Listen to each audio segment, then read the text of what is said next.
Assalamualaikum warahmatullahi wabarakatuh.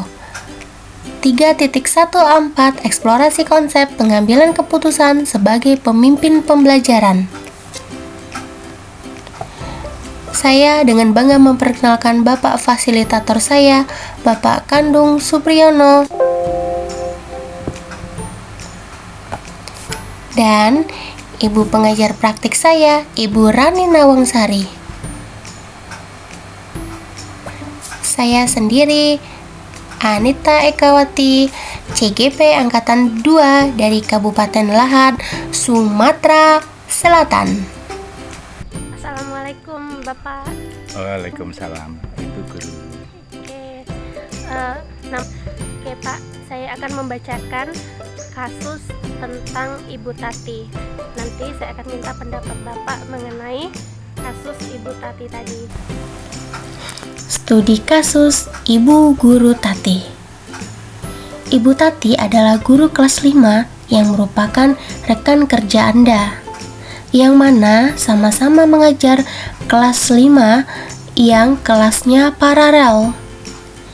Ruangan kelas Ibu Tati pun persis di sebelah ruangan kelas Anda. Ibu Tati terkenal sangat disiplin dan cenderung galak. Pada sisi lain, Ibu Tati juga pekerja keras, dan murid-muridnya pun selalu mendapatkan nilai-nilai yang sangat baik. Sebagian murid-murid sangat takut kepada Ibu Tati, dan sebagian lain bisa menyesuaikan diri. Kepala sekolah Anda dan orang tua murid juga sangat menghargai Ibu Tati. Suatu hari, Anda mendengar tangisan seorang murid dan pergi keluar untuk melihat asal suara tangisan tersebut. Anda melihat seorang murid perempuan kelas 5 sedang berlutut di atas bebatuan sekolah yang sangat panas hari itu, menghadap di depan pintu kelas Ibu Tati. Anda melihat Ibu Tati tampak tidak menghiraukan suara tangisan muridnya dan tetap mengajar seperti biasa. Namun, Anda bisa melihat bahwa beberapa murid di kelas Ibu Tati mencoba untuk mencuri pandang keluar kelas melihat temannya yang sedang menangis dan berlutut di terik matahari.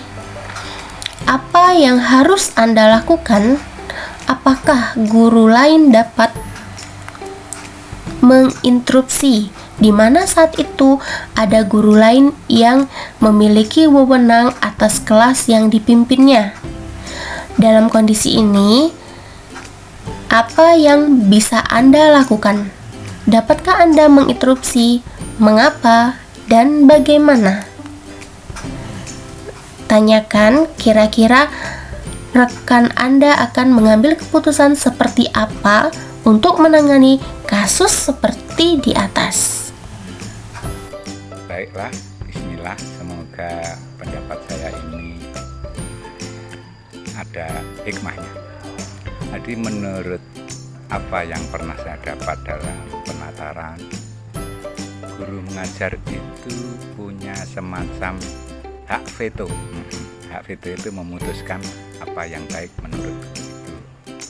Jadi selama Bu Tati tadi memberi hukuman atau peringatan kepada siswanya tadi, kalau menurut saya ditunggu sampai selesai. Kita tidak usah mendekati Bu Tati maupun menyampaikan kepada murid, karena masih dalam kekuasaan Bu Tati. Tapi karena kita juga sesama guru tadi menunggu sampai tidak jam belajar lagi, baru kita konfirmasi ada apa anak tadi. Mungkin dia nanti menjawab anak ini tidak mau memperhatikan atau sedang tidak konsentrasi mengikuti pelajaran. Menurut saya anak tadi diingatkan nggak usah langsung dihukum dipanas-panas, karena membahayakan kalau dia punya penyakit, nanti merepotkan guru itu sendiri. Setelah itu kita tidak usah menggurui guru tadi, pokoknya didengar pendapatnya. Kalau memang membahayakan, kita cari solusinya, yaitu dengan tidak ada cara lain, tidak usah dihukum secara fisik, dikasihi peringatan lesan aja, karena itu kan mungkin baru pertama kesalahannya. Tapi kalau sudah berkali-kali, mungkin ada hikmahnya, dihukum keras menghasilkan yang maksimal. Jadi anggapan Bapak seperti itu terhadap Ibu Tati tadi. Terus misalnya Ibu Tatinya bilang, oh cara saya ini sudah paling efektif, paling gitu, karena udah banyak murid yang berhasil karena didikan saya yang seperti itu. Ya, jadi menurut saya ini kan sudah zaman modern, berbeda dengan zaman penjajahan Jepang. Kalau penjajahan Jepang, kalau ada yang salah dia disuruh hormat bendera, panas-panas mungkin lebih dari 1 jam. Tapi sekarang ini ada yang namanya hak asasi manusia. Nanti kalau orang tuanya itu orang kuat, kita nanti akan menderita kalau orangnya tadi tidak rela anaknya dihukum secara fisik. Oh, berarti di sini ada paradigma dilema etikanya ya, Pak? Iya, itu menurut saya kalau bisa mengajar ini, siswa selamat, guru selamat.